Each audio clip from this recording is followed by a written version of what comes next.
people. We're back again. One a day to land. And then God only knows how long it'll take until we get more after that. But for now, we are back and we are here and we're live, as a matter of fact. And today I've got my friend, this guy I've met over the last year playing Counter-Strike. We hang out at every LAN for a bit, and yep, he's one half of the cutest couple in Counter-Strike. I'm gonna say all of Counter-Strike. Definitely. I get, yeah. Well, I guess there's some couples in Counter-Strike. Anyway, regardless, that's not the main talking point, but it is a talking point. But he goes to almost every single LAN. He's played, made it to playoffs at a few of them. He's a veteran of the scene. You've seen him around.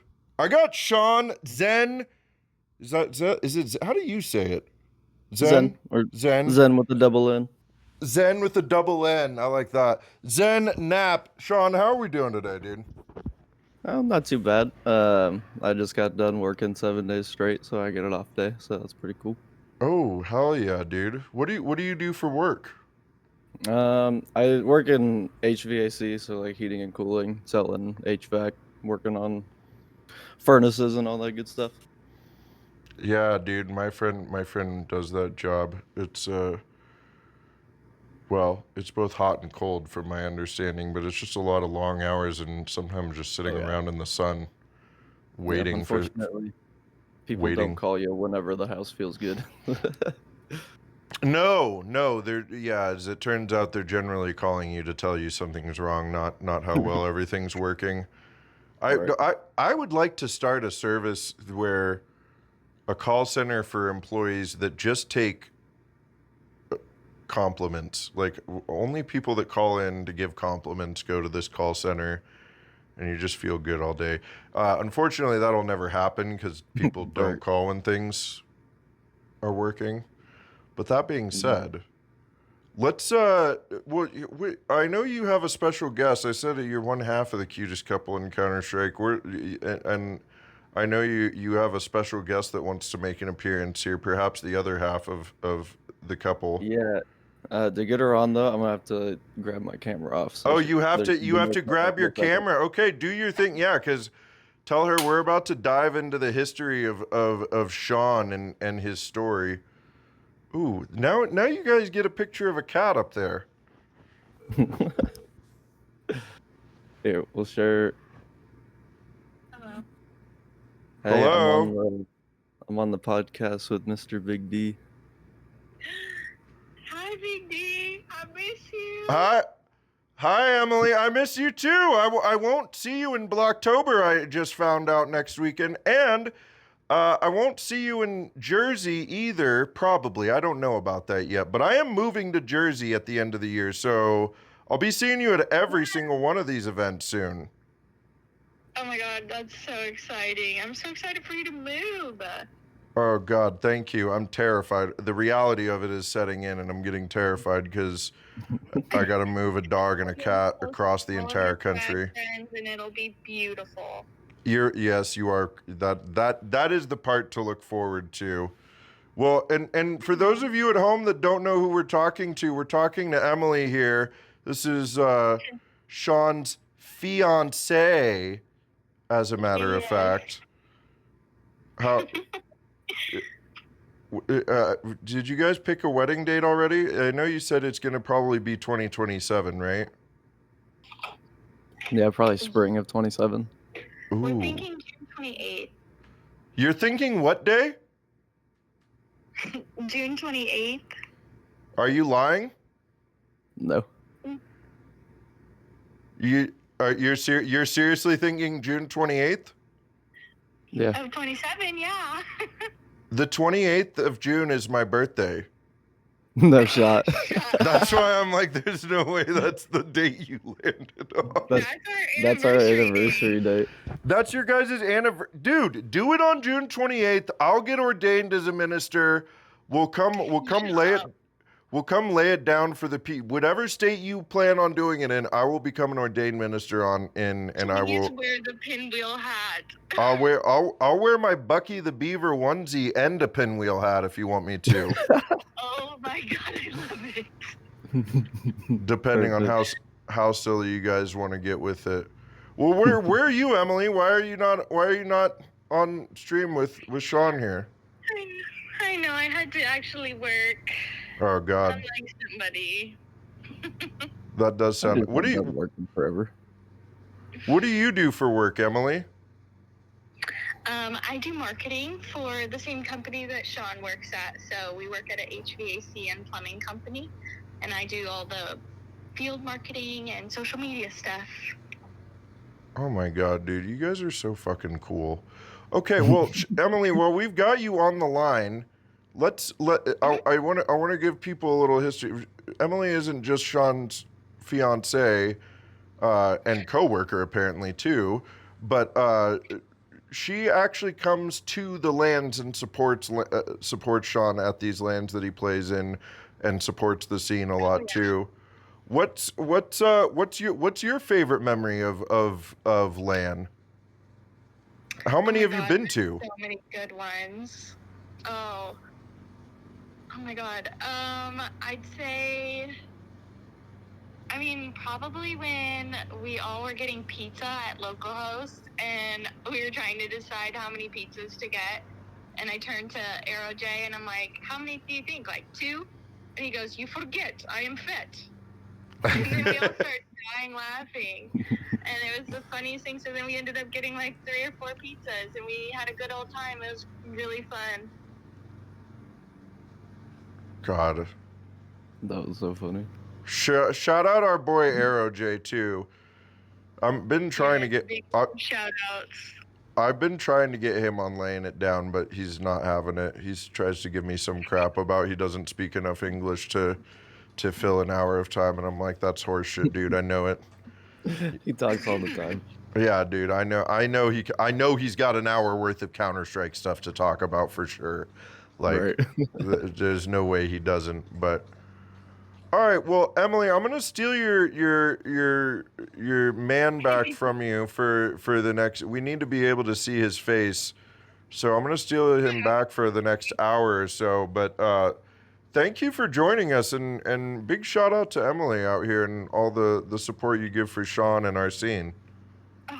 Oh, yes. Well, thank you so much. And big shout out to you too, Big D. You're the best, and you're one of the best faces I see at all these events. I love seeing you every time, and I look forward to seeing all my favorite friends.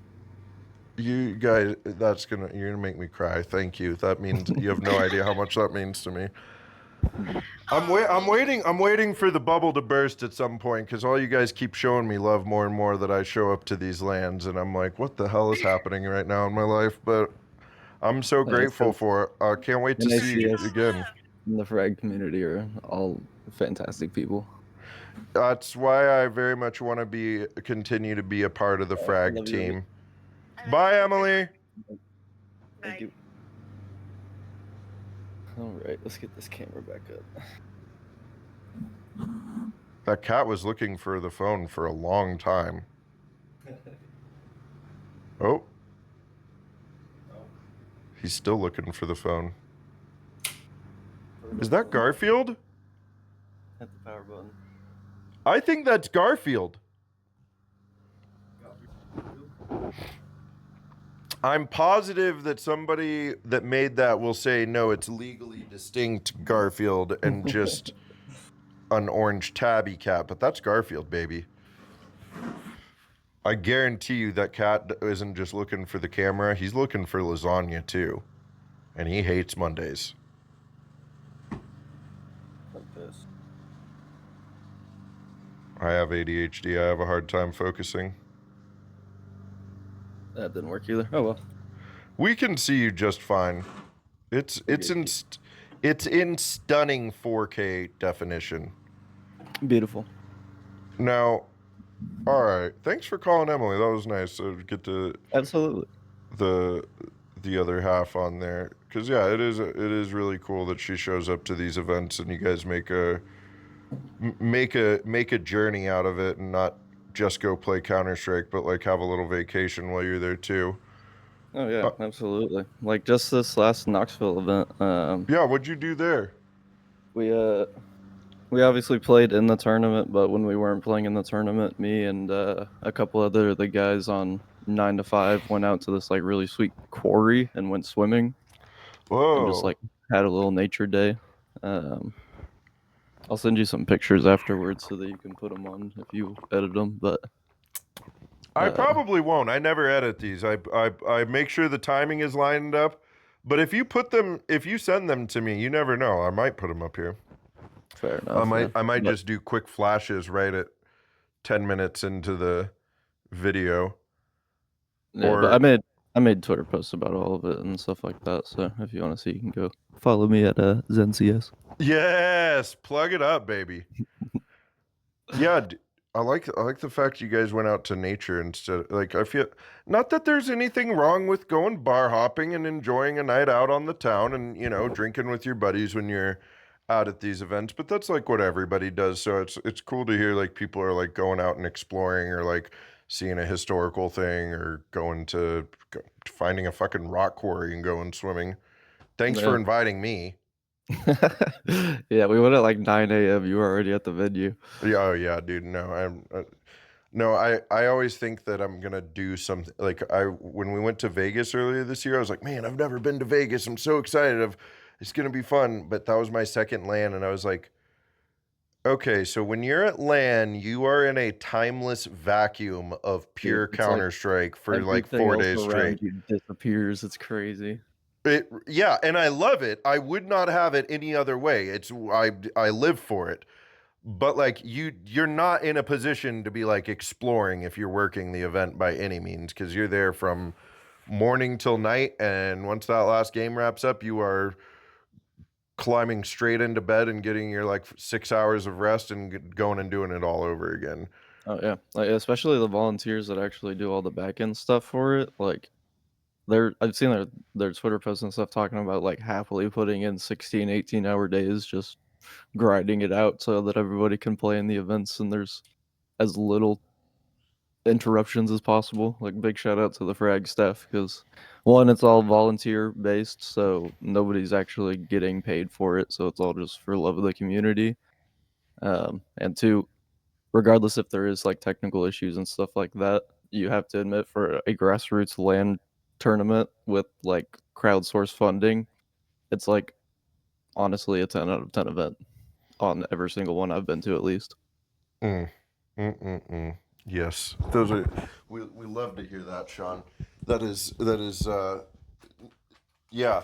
Well, when you retire someday, you know where you're headed. Oh yeah, I've already got plans for as soon as I'm done being a player, I'm gonna go into like esports management and probably start my own little org up again, because that's how I actually got started into being a player, was running esports org as like a little 17-year-old back in the day.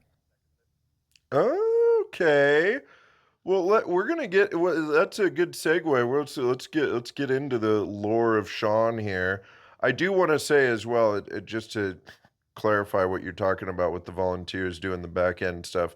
I like as a caster or like talent at the events, I have it fairly easy. Like I'm still there all day and I'm doing whatever's asked of me, right? But like my specific amount of work is like when I'm scheduled to cast games. So there's plenty Right. of downtime for me to chill, talk to people, get to know everybody, all that stuff.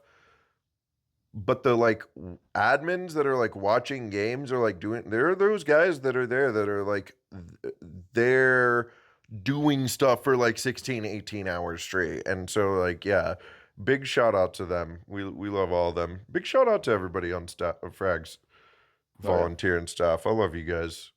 Fantastic Anyway, people. they are. All right. And Joe. Joe. There's some fantastic people and Joe. We love Joe and we hate Joe at the same time. Just kidding. We love Joe. Yeah. One of the most sarcastic people I've ever met in my life.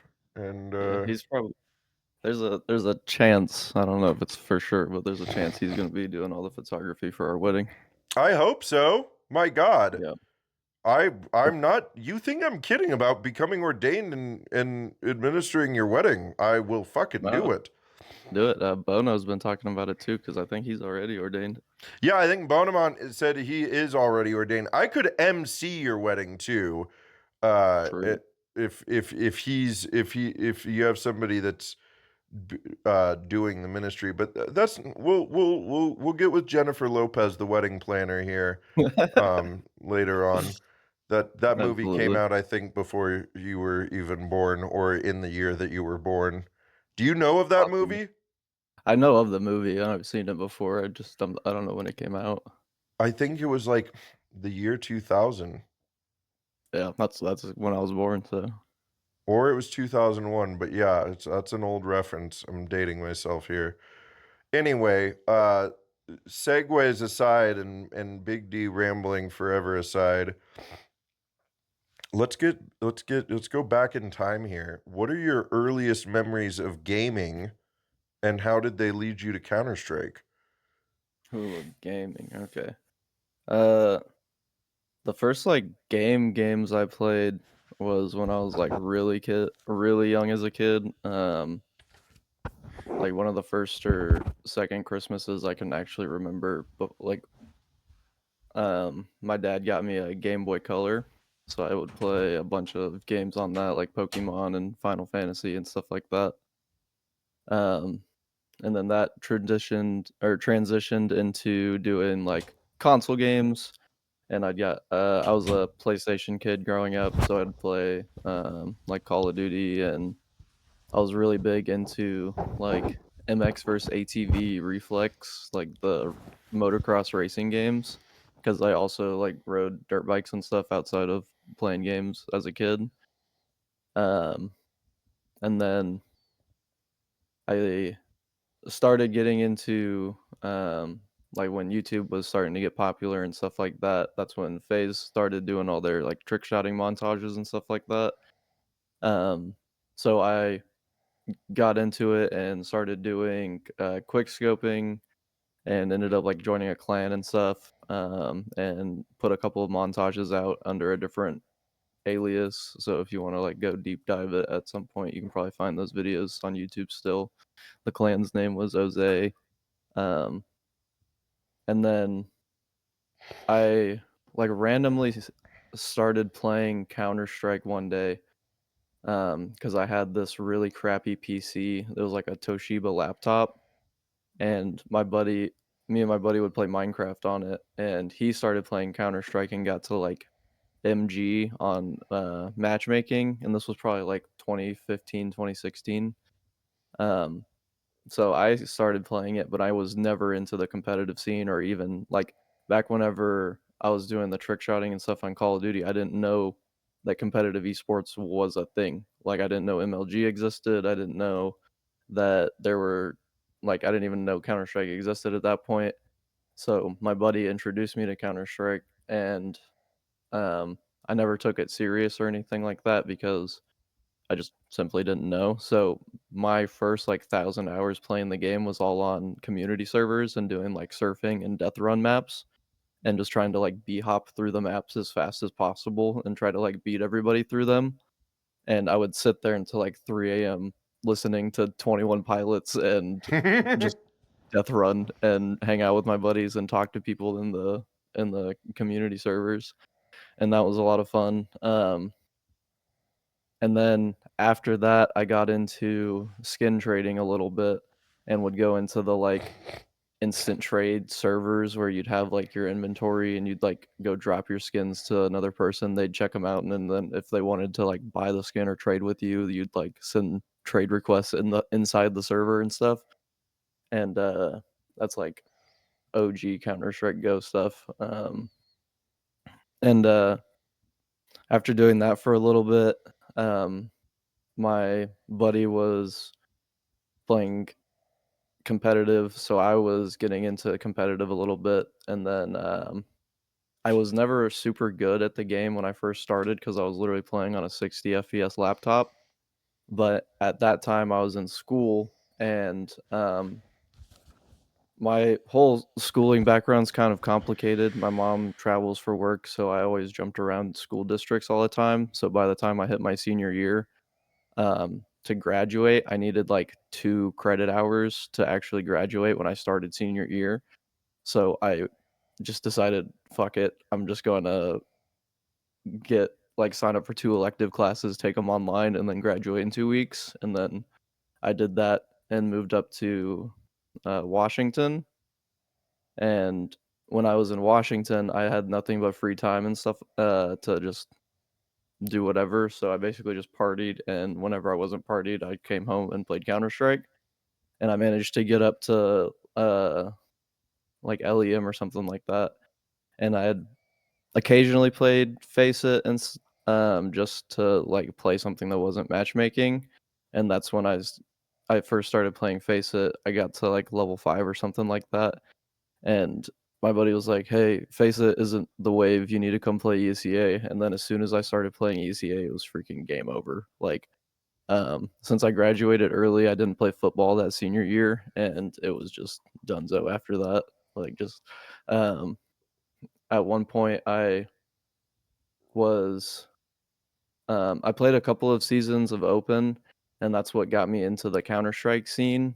Um, but I kept seeing like organizations pick up teams and they would never like pay their players out. So I was like, screw it, I'm just gonna start my own player org called Excel, and it's gonna be whatever team I'm playing on, and we might branch out after that. And eventually, after about a year of running Excel, I never made it out of IM on that team. Like I still was not good at the game, but I was more interested in the esports end of it. So I stopped playing for a little bit and just ran Excel. And at that time, I had a couple of friends that were doing like the fighting game scene. It's called like FGC, and they were in Tekken, and it was like an anime one called like Guilty Gear, I think is what it was called. Mm-hmm. Um, but they were playing under another org called Blue Hurricane. So I messaged the owner of Blue Hurricane, and he was like, "Yeah, I'm getting kind of tired of running this. Here's my investors' contacts, and here's my rosters, and here's kind of everything that Blue Hurricane was doing," because they were like a semi-legitimate uh, fighting game esports org. Um, so I acquired all of them, turned Excel into an LLC, and um, after that, Excel kind of blew up a little bit, and we ended up getting an advanced roster in Counter Strike. We had an academy roster. I ended up starting an entire like Discord CS league called Excel League, um, and play it like for I think it was like $1,000 cash prize. And then what actually really blew Excel up was the fighting uh, roster, because we had Spirogen, who plays for Take Flight now. He's their like top 10 Take Flight player in the whole world. He played for Excel back in the day, and like I have pictures of me and him at stage at DreamHack together, like celebrating when he made top 8. Like it's crazy. And I was doing this all as like a 17, 18-year-old. And like sent Spirogen like to Japan for CEO Taku and stuff like that. So I was super big into the esports side. But since I graduated early and stopped playing football, I still had that like really competitive itch. And after Excel became kind of like too much for me to handle, I sold the rosters off. Um, and then I just kind of started focus on Counter Strike by itself at that point. And then that's when I started the Atomic roster, which I'm not sure if you were. When was your first LAN? Kansas Frag 18 last year in Kansas City. Frag 18. So that was the anti-eco club roster. Okay. Yeah, you guys were So anti-eco club, but you were on Atomic or you started Atomic? I was on. So Atomic was Nello's Nellos, org right? Yeah. before Nello and Saban joined up and are now dual owners of Take Flight. So I started the CS team for or I joined Atomic's CS team um, as their IGL back when they were in Open.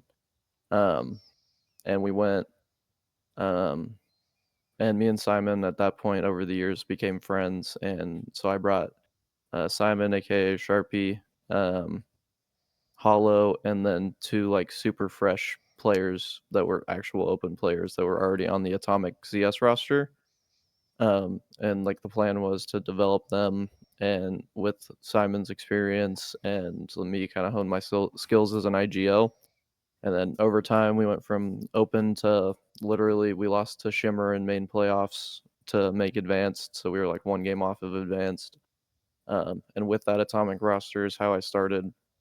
Because before that team, I went to a couple of lands just to like be a spectator, or I was like C plus on ESEA and open and just played on a pickup team. Just I think we got like 4 rounds total in the 2 best-of-3s that we played on that first LAN I went to. But the Atomic team is when I like kind of Jesus. That guy is a goofball back there. Oh yeah. Anything, as you can see, there's little like shreds of stuff all over because his toys he just destroys and then throws the little bits all over the place. That's what my guy does. Yeah, but that's kind of when I started taking CS seriously, was that Atomic roster. But again, that team we never made playoffs at a frag event. We never made advanced, so it was still like the first step. And then after that Atomic roster, it's been kind of 50-50 on how stuff's gone. I've played a couple of seasons of advanced since then. And in all honesty, the league stuff, like online leagues, has been extremely rough for like just me trying to come up in the scene. Since I was never really like a known person or like a super high elo pugger, I don't really have those connections with the higher skilled players, I guess you could say. And there's a lot of gatekeeping that goes on in the NA like online leagues. So like if you don't know them or if you're not clicky with them, you're just not going to get on their team. Like you can I since that Atomic roster, I've been kind of jumping around from team to team trying to find a good spot. And the pug rosters I've gone to the events with have done fantastic. Like that's the anti-eco club you first joined or first saw. I haven't joined and yet, but you never know. You never know. You never know. But that anti-eco club roster was like Arrow, Tiski, Destro. Those are like the main core people, and then we'd always sub out a couple of the different the fifths, just depending on who could show up. And as of so far with that roster, we have not made playoffs. We've played two or three events together and made playoffs of every single one of them, and almost beat the first round teams that we played, which were Party Astronauts and 9F Sharks, the pro Brazilian rosters. So even playing those games close just kind of like proves I know I have what it takes to play in the higher levels. I just need to get on the right team and kind of prove it. But that's where we're at now. This last roster I've been playing on is 9 to 5. I went back down from advanced to main to kind of help them out, develop their players because this was all their very first season in main, or like first or second, so super fresh to league people, and that was all their first LAN events was Knoxville, and I'd say all in all we played pretty good. The plan for that roster as of now is we're all kind of going separate ways, or at least looking for better rosters to join. And then if we don't find it, we're gonna play the advanced qualifiers and see what we can do for next season. Because final record, we went 2-2 in playoffs, and then went 11-3 through the regular season. So the actual league season wasn't difficult. We just need to lock it in during playoffs. But if anybody's looking for a player, hit me up. Yeah, dude. Well, and I appreciate you sharing all that because that's we get to talk a lot to the players that are in that advanced / ECL circuit on the show, and so I don't think I like to think that nobody's doing things on purpose, but like you said, there is a certain amount of gatekeeping that happens, and I think it just happened because of the recycling effect. Like we just have all these players getting recycled over and over, and it's better to deal with the devil you know, right? Like that's what I think that people generally feel like when they're picking up a new person. But I was I do want to ask you, how do you feel about like like with the shakeup of like VRS happening, it feels like somebody like you actually stands out more as a player because you have all the LAN experience that you do and you've made playoffs at LAN multiple times, right? Like ESEA, like do you feel like ESEA League is becoming like a thing of the past? Or like what does the future landscape look like for you? I don't really know what my question is here. Maybe I think I am kind of picking up on what you're saying. So, unfortunately, yes, I do think ESEA League, other than ECL Cups, right, have become ECL quite Elite. literally just irrelevant at this point. Like the plan for the 9 to 5 roster, if we stick back together, or whatever team I join moving forward, I'm going to discuss with them. Like my plan for this upcoming season is whatever match days we have for that league, it's just going to be our second scrim for the day. Like typically a practice schedule, excuse me. Bless you.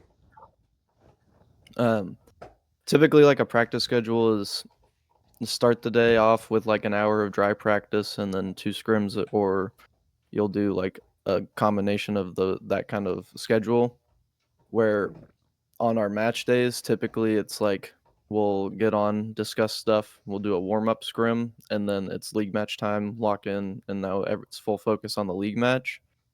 How I'm going to treat this next coming season, with the fact that like it really doesn't matter if you go up or down, because one, you can just go to qualifiers and qualify into the ECL Cup, or two, if you place in playoffs, or three, you can just skip it altogether if you go to one LAN and upset big. Like there was talks on this 9 to 5 roster of literally just anti-stratting big for the next month, going to the BYOC and just hoping we play good that day and accident our way into fucking EPL, because that's a legit possibility. Like if you go to that Atlanta event with the 9 other teams that are showing up plus big, that then 7 of them are fucking random local pug stacks of like level 7s and stuff like that, which granted they're probably decent players, but it's not like super difficult competition other than big. So if you go to that one event and accident your way and play good that day and beat big, you're in EPL. Like you skip ECL Cup and go straight to the Pro League. So like it kind of puts ESEA League Online truly just as like practice at this point, or just more reps with your roster, so that when you go to the LAN events, you'll actually play a little bit better. Now, don't even get me started on the whole BYOC LAN event, and because if you win advance this season, you get like a stipend or whatever to go to that event, like you get your fees paid for and stuff. Right. Which is sports don't bet know expert. Yeah, but I don't know if you've looked into the logistics of going to that event. But one, Fragadelphia's entry pass for their events are typically around $500. Right. Early bird, it's a little bit cheaper. If you don't go early bird, it's a little bit more expensive. Whatever, still It's right around roughly $500. $100 a person usually. That's what Exactly. it averages out to. The Atlanta BYOC, so you have to bring your own Bring shit your to own the event. computer. How much is it? Tell me. Entry pass is $1,000 For the just the team? entry for the team. $200 per person to And then on lug top your of that, computer across the country and bring it there and and maybe then just play hope that your cheaters. shit right, and then just also that, and then hope that your shit doesn't get fucked up in the process, Right. like during transit. And then on top of that, if you don't want to lug your stuff halfway across the country, because most people don't live close to Atlanta, Right. you can rent PCs, but their rental fees are an additional $800 to $1,000. So that's $2,000 just to play in the event, not covering your Airbnb or hotel costs or flights or gas to get to the event. Or Like, it's food just while you're there. literally, it's just not is literally not feasible unless you make a ridiculous amount of money or have somebody just funneling money into your team, which how many North American teams have that right now? None. None, literally Why, none. that's why Big is flying across the country to play in this event, because they're like, oh, free EPL spot, hell yeah, because Yeah. they have the money to do it, and they have the means because they're good players. They're a tier 1 organization, or I guess tier 2 right now, but hell yeah, kitty attack. We got a cat. Where you at? You got a kitty over there too? I do. He's also all black. If you can't tell, black is the aesthetic on this household. Black on black on black on black. Yes, sir. That's Yeah, a I got good the black. aesthetic. What? The black engagement Yeah, ring. the black engagement ring. It's a classy look. Oh yeah. Um, But yeah, basically, online, non-existent. If you're playing Counter-Strike in North America right now without the focus of going to LAN, you're not really playing to improve. Or I guess you could play to improve, but you're really not playing to move up and continue up. So, like, if there's a team I'm going to join, that's the first thing I'm talking to them about is it realistic for this roster to go to LAN? Is that a goal for them? And, like, how money-wise is it feasible for everybody to go to as many as we can? Because when I go to these events, I'm still myself spending around $1,500 to $2,000 a trip. Granted, it could be a whole lot cheaper.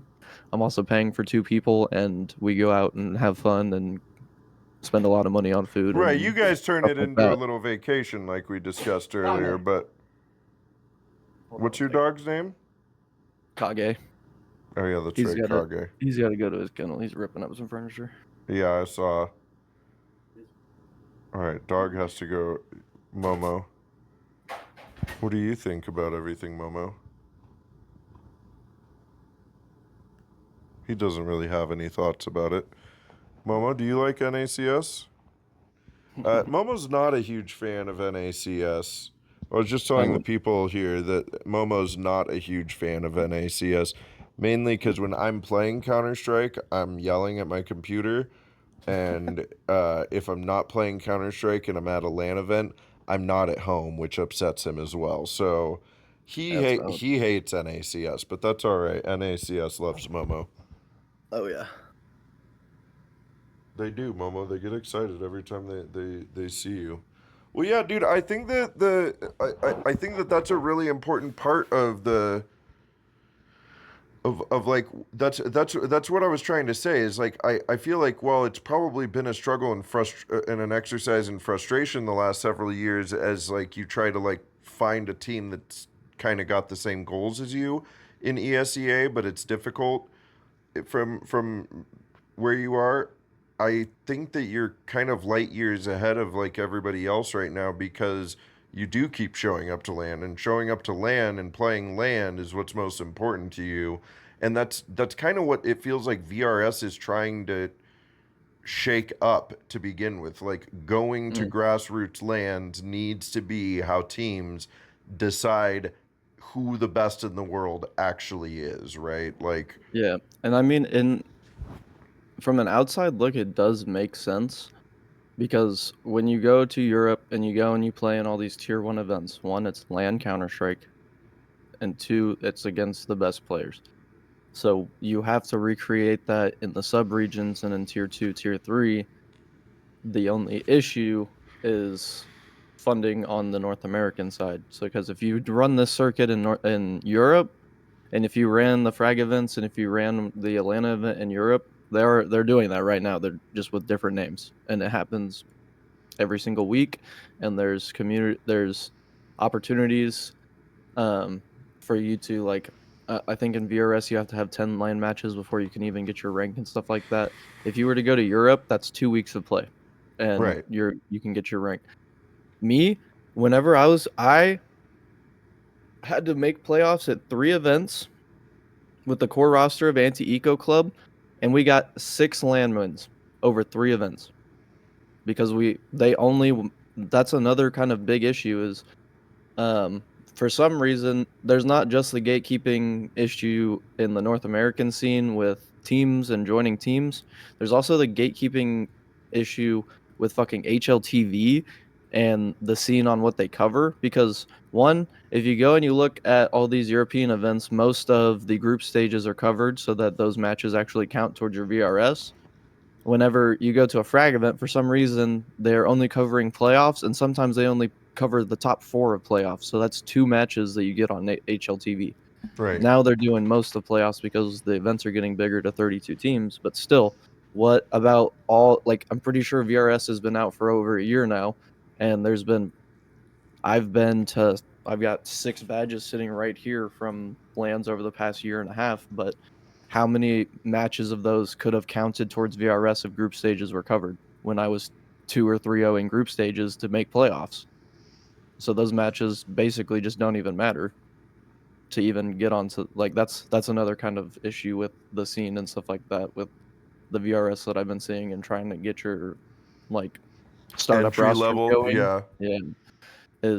You have to go to quite a bit of those events, or you just have to straight up win the whole thing, which it's doable and possible, but you got to take out NIP or you got to take out NRG at this point. Right. Well, and that's where hopefully we see, like, I don't, nobody knows what's going to happen with Blocktober. Oh, my fly's just been down this whole time. Lovely. Hell yeah, get that big D out. Dude, yeah, just get the people excited. Anyway, now that I've got that solved, I think that as these frag events get bigger, like we saw that Knoxville, like the entirety of playoffs was covered. The same thing happened in Canada. I'm curious to see what happens with the block next weekend, because it was a pretty big deal. HLTV, the official account, posted that post yesterday talking about the 5 big tournaments that are going to determine VRS, and frag is the last one. Like, it is the last stop for VRS before the major. It makes me feel good for Super Mega Jersey, because then less teams are going to be there from Europe. Yeah, there will be less teams from Europe, but Wildcard, NRG, and M80 are all signed up for it already. So, you still get to play with the best of the best in the region. And my whole point, if I can clear my throat, is that I do feel like the more that bigger teams show up at these things, the more that we are going to see that HLTV coverage expand. And it's going to be a slow several-year process, but, like, we are seeing things like Nostalgia in Seattle. We are seeing things like Clutch or Kick in San Antonio.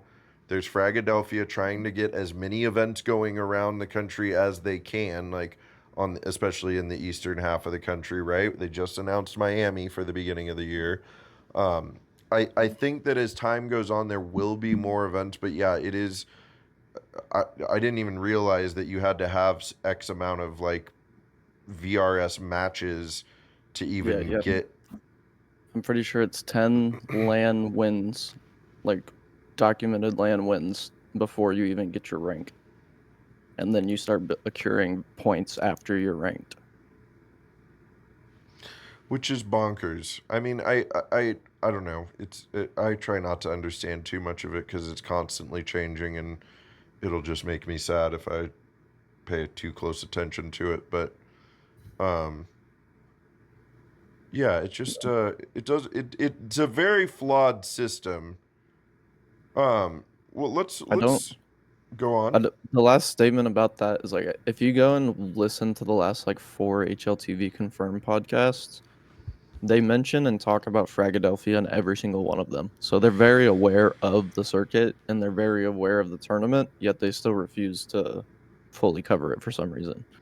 And then they also kind of shit talk it as well. Like, they don't shit talk the TOs in the, like, actual tournament. They mainly shit talk, like, NIP and stuff for having to go to them to get the last second VRS points against NA teams.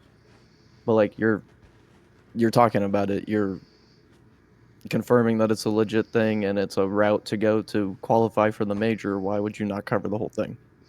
That's where I'm at with it, and the gatekeeping from HLTV. I understand it to a certain extent. Like, yes, you're in charge of this prestigious thing. You can't just, you're going to lose your right to be in charge of it if you just go willy nilly handing it out to everybody and dilute the system, right? Like, they have to be a little stingy with it at first. But there needs, like, there, the idea of, oh, we're not covering X amount of matches in a tournament because teams aren't important enough. It's like, that's where the problem lies. You need to stop deeming teams not important enough. If they Right. have made, if there is a tournament that you are even considering covering, anything less than top 8 is embarrassing. And frankly, you should do top 16 for every tournament. Like, Yeah. I that part I just don't get why there is so much gatekeeping with covering matches, because it only helps our community the more eyeballs that get on these tournaments, right? Like, I don't know. I'm I'm with everybody on how frustrating HLTV can be. It took me them 6 months last year to respond to me to get me even on HLTV as a caster. Like, they just do not care about our region, it feels like, and that, They don't. Ever since COVID, Europe has stopped. As soon as all the big money left NA, everybody else stopped giving a shit. yeah, well, hopefully we get some more coming through soon, but Hey, that's when it's time for us as players need to stand together and fuck the money. Just do it. Just fucking do it. Because listen to this. just If play. you put a team together that's good enough to qualify to a major, you make all that money yourself if you don't have an org and if you don't have managers coming in and snapping percentages of it. So just do what was it, Bad News Bear or Eagles did, and stop with all the whining, complaining about events. Go get a shit part-time job, put some money in the savings account, get your ass to lead, get some VRS. That's right. That's the other thing that, like, all this can be like boiled down to as well, is like, well, be better at the game and like we wouldn't be having some of these conversations. And that's specifically for our region, not one people or team or bracket or division. I'm saying our region likes to. Our region is Div 1 complainers, to quote a friend of mine. 100%. And 100%. and I love the people in our region, and I understand why they complain, and their complaints are justified. But as the In person, we're all great, but on Twitter, we are some whiny oh my bitches. god, yeah, as the age-old adage goes in gaming, you just got to get good, dude. Yeah, good. Got to get good. All right, well, yeah, that's lovely. So we've gotten the story about Shawn, the player. We've gotten some thoughts on VRS, and um, yeah, I like to keep these around 40-ish minutes, but I don't want to just cut us off. I do have one. I have a few more questions. I've already shared the last two with you, but before I get into those with you, I do. As much as we complain about all of these things, what would be some solutions you would like to see implemented into the ecosystem? Like, what do you think should happen? Is kind of our Mm, closing thoughts to this. that's a really tough question. Um, so solutions, um, Yeah, a not so easy massive, now. no, a massive solution for some of my earlier gripes at the beginning of this was if Face It and Bragadelphia partnered together instead of Face It and DreamHack partnered together for the end of season tournament to qualify for EPL. And it was EPL qualifier hosted by Frag instead. And it was kind of like the MDL tournaments from back in the day when everybody would fly out to the MDL lands and play there. and it would be all like good production streams and stuff like that. That's one solution that I could see, because then one, it would incentivize people to actually give a shit about advanced, and all the playoffs matches wouldn't be just forfeited. I think every single playoffs match was forfeited, um, all the way to the finals. I'm pretty sure, if I was looking at it right. That would kind of incentivize teams to kind of care more, because one, you get a paid trip to a frag LAN, and you get to play on good computers in a good tournament that is already well known and operates. Um, Another big, and it sounds stupid even talking about it, but organization support is going to be another big help. And it doesn't have to even be like salaries and stuff like that for these players that genuinely don't deserve it. But like what Take Flight's doing with their teams, and what Notorious does with their teams and stuff like that, where I think Take Flight's more legitimate and they run salaries for their players, but it's not ridiculous, and they make sure that they get to events. But like Notorious, those players aren't salaried, but they still prioritize going to LAN. So instead of paying them salaries, they help them get to LAN with travel assistance and stuff like that. I feel like if there was more organizations willing to help teams get to these events like that, on top of HLTV covering more of the events, so that there's more eyes on the organizations, and that would kind of help drive the community aspect and drive the viewership aspect of it. Because right now, granted, Fragadelphia gets good viewership and stuff, but it's not, definitely not like some of the other like European tier 2 events get, like where those sometimes have 20K viewers, where Frag get like 1,500 to 2,000 viewers. Right, So like, grand finals is like 3,500 to 4,000 viewers. right, where if there was more organizations with fan bases and stuff bringing viewership into the LAN events, and there was more teams with those orgs going to the events, and HLTV was covering them, so there's also the online viewership and the streams, like that just drive the whole community aspect and the scene up back to where we were back when North America had a pro league. And we could kind of make that our like pro league, because right now North American Pro League is make it out of ECL and go to Europe.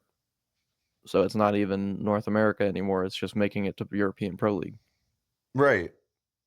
So if we, and that's another like big thing that we could do, is like a big solve would just be bring everything back over to North America, or not even bring it back over here, but start our own pro league, or have our own tier 1 scene of like, you don't have to franchise it, but let's get some big North American orgs going again, and have some North American tournaments worth some money, so that North American teams want to go to them.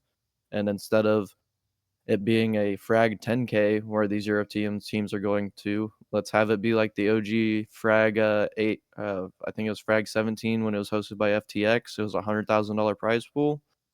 Let's start fucking running those again, because that brought, I think there was like 6 or 7 European teams that showed up to that, and Apex was there, and then they went and did their major run right afterwards. So like that level of competition can elevate North American Counter-Strike up, so that one, the European teams are spending more time over here, so that we have more time to practice against them. And it also brings more money into the scene with viewership and with prize money, because we're having the events on North American soil, so more of our teams can actually make it to them. So M80 and Wildcard and NRG and Marsborn and all them don't have to hope they win a qualifier where only the top one spot makes it, and then that one team gets to go spend some time in Europe for a little bit, and then they come back after their 2-month stint for boot camping. Like it's so segregated between North American Counter-Strike and then the whole rest of the world's Counter-Strike.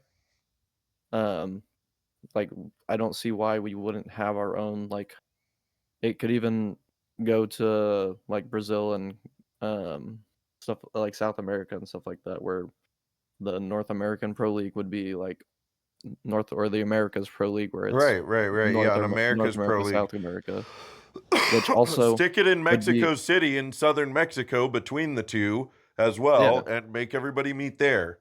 and then even like financially speaking on the org background side, like logistically, you not having to send people from America to Europe or Europe to America costs significantly less than overseas flights. So that would be easier to do more consistently if you're not having to send your players halfway across the globe. But Yep. that's kind of my rant on what we could do to kind of save it. But there's a No. lot of factors at the end of the day. The reason why NA Counter-Strike is struggling and why we haven't gotten back to that tier 1 scene is because of the lack of leadership. If you look at European Counter-Strike, a lot of their in-game leaders, once they retire from tier 1, either become coaches or become IGLs of tier 2 teams. All of our IGLs, like Tarek and Stewie and Nothing and Sean Garris, where are they at? They're either in Valorant or casting, doing analytical work. They completely ditch the scene and just let all the new bloods figure it out for themselves. So it's really the true fix for the NA scene right now has nothing to do with Europe. It has nothing to do with money. It has to do with, like what we were saying earlier, was get fucking good.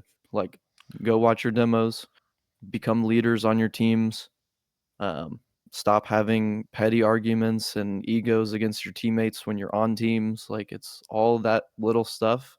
Start taking shit serious. And that's what's going to start elevating Counter-Strike in North America. If you get on just to get on, and if you're in advanced and you're just going through the motions, like that's the point where you should be doubling down and realizing, oh, I've got what it takes to get to the next level. Now we need to push harder than I just made advanced. I'm better than everybody else. Because at the end of the day, North American advanced is dog shit. And if you I'll put money on it. If you're an advanced or ECL player, show up to LAN and I'll beat you. Point blank period. Yeah, that's true. That's why I say I think this advanced and main stuff is falling apart. Like I see players like you that show up to LAN and can still frag out and play the game regardless of what any of that means. So yeah, could No, start I going to it. had this is one of my favorite bragging points about LAN. At Frag Vegas, me and Tiski were shit talking 9F Sharks so bad they had to double tack pause and their coach was screaming at them because we were shit talking them so bad and we were legitimately about to beat them in the game. But we were a pug stack of I was on a main team at the time. Tiski plays for Enigma in main right now. Like we were taking we lost that game 9-13, 13-9, both maps against 9F Sharks on LAN. Like realistically, us as a team should have never gotten 4 rounds against them. But if we would have won 2 swing rounds in those games, we beat them 2-0 on both those maps. So like if you've got what it takes and you can show it at LAN, it doesn't matter what you're doing online because that shit does not matter anymore. Point blank period. It just doesn't. Yeah, no, I agree. All right. Well, I have another recording here in 16 minutes, so I'm gonna speed things along. But I have to say, in summary, too, in agreement, I very much want to see more investment in our homegrown circuit, like our grassroots movements, especially Fragadelphia, because, like you said, the the EU teams being forced to come here so everybody here can play against them is way more meaningful practice for us than one of our teams going to EU every 6 months and getting Right. a little trickle of practice, right? Because yeah, so I'm in full agreement there. All right, dude, I got my last 2 questions for you, and this has been Okay. another banger episode. But my last question is where does your in-game name Zhenn come from? Zhenn with the double Um N. yeah, Zhenn with the double N. Um so it was right before I started or I joined the Atomic team, I actually changed my name from Scar. Because whenever I was coming up, my first like in-game name was SKAR because it was my initials, and then it sounded cool to be Scar. Um, And you're a huge but Lion King fan. yeah, exactly. But I was going through a lot at that time in my life. Like mentally, I was becoming like transitioning out of like school life to real life, and just going through a bunch of mental stuff. So I kind of just needed to change up altogether in my life with my mentality because I was also really toxic back then, just like in pugs and as a teammate and as just a person. I was just kind of an asshole. So I kind of like changed my outlook on life and how I wanted to live, and that also changed like with me in the game as well. Like I wanted to not be as toxic anymore and not wanted to like always be the guy that's pissed off in pugs or whatever. So I was like, I need to find my Zhenn.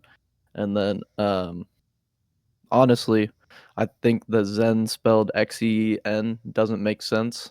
So I spelled it how I thought made sense, which was ZHEN. Um, but ZHEN was taken, so I added another N. So now it's Zhenn with the double N. That's why it's Zen with the double N. All right, good. Yep. So okay, well, I thought for a while there it was just a funny spelling of Shawn, No, but it makes sense why you would think that, and I've thought it like that as well. But really, because I've always lived by the like saying it's like um live by the way of Zen, and just like every time I say it's like all right, it's time to Zen, and you just take a deep breath and just like reset pretty much. And like if at LAN, whenever I'm having crazy rounds, you'll see me do that. Like you'll see me and then come back into the game. Like I'll literally do that just because that's you how got I to come have to back to live. center, dude. Yep. It's Keep your mental straight. Because I'm the type of person that'll sit there and scream at you, but you also have to be able to lock back in for the next round. exactly, dude.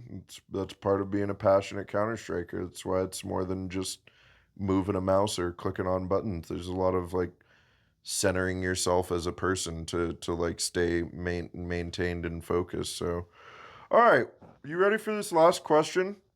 I'm And ready. I'm sorry I'm speeding this along on you. Oh no, you're good. Poor planning on Big D's part. Nah, the 'Cause big D's just getting too popular. that could be too. Everybody loves Big D. I don't know if everybody actually loves Big D or if everybody just likes saying the name "I love Big D." But regardless, you're saying the name. That's all that matters. Anyway, my final question for you is: if you could talk to a younger version of yourself and give them some advice, what would it be? It could be Counter Strike or esports or life related, whatever you want to say. Mm, the biggest piece of advice I'd give to my younger self for life and in Counter Strike would be don't waste time on people that don't invest as much as you. Because there's a lot of people in your normal life, whether it's work or relationships, that if you feel like you're putting more effort into and you're not getting anything in return, or you don't feel like the situation's going as it should be, it's probably because it's not. And you probably shouldn't associate yourself with those people because it'll just equal out to wasted time, whether that's a toxic girlfriend or toxic coworker or toxic teammate. It's much better to just step away and find something better than staying in that toxic situation for and trying to make it work or try to make it or save it yourself. Because at the end of the day, unless you're a therapist, you're not. So don't fuck with it. I I'm with you there, yeah. And you can solve a lot of problems with people who are as invested as you, but yeah, when it comes down to it, when you're on a team or like working on something with someone else and they're not as invested as you, that's not something you can just solve. That's not a surmountable problem other than if that person decides to get invested. So yeah, it's something you kind of just got to move on. I think that's really good advice. All right, Shawn. Well, it has been real and it's been fun and it has been real fun too. So Glad to tell. you love to see it. Thank you for joining us on the show. And as one final thing here, just like at the end of Hot Ones, if you wanted this camera, this camera, this camera, Yeah, exactly. Take a look and let the people know what you got going on next. Yeah, what's next for Shawn? Any shout outs or plugs? Where can they find you? Yeah, I am a X/Twitter holic, so you can follow me there at ZhennCS, ZHENNCS. Um, Content wise, I don't really post videos or anything like that, but I do stream occasionally. You can find that all on Twitter as well. But the main thing I want to say is I am actively looking for a team right now. So if you are looking for an opper or an IGL, I can rifle and op, hit me up. I want nothing more than to compete professionally in this game and make it to the next level and keep going to these LAN events so I can keep hanging out and smoking with Mr. Big D. So I like that, dude. Yes, and you really did look right in the camera, right into our eyes and souls. Yeah, we love that. Oh, that move right there, that'll get you on a team. All right, dude. mhm. Thank you very much for joining us. Shout out to all of you at home for watching and plugging away through another episode. And that will be it. All right. Awesome. Another banger episode. Another banger.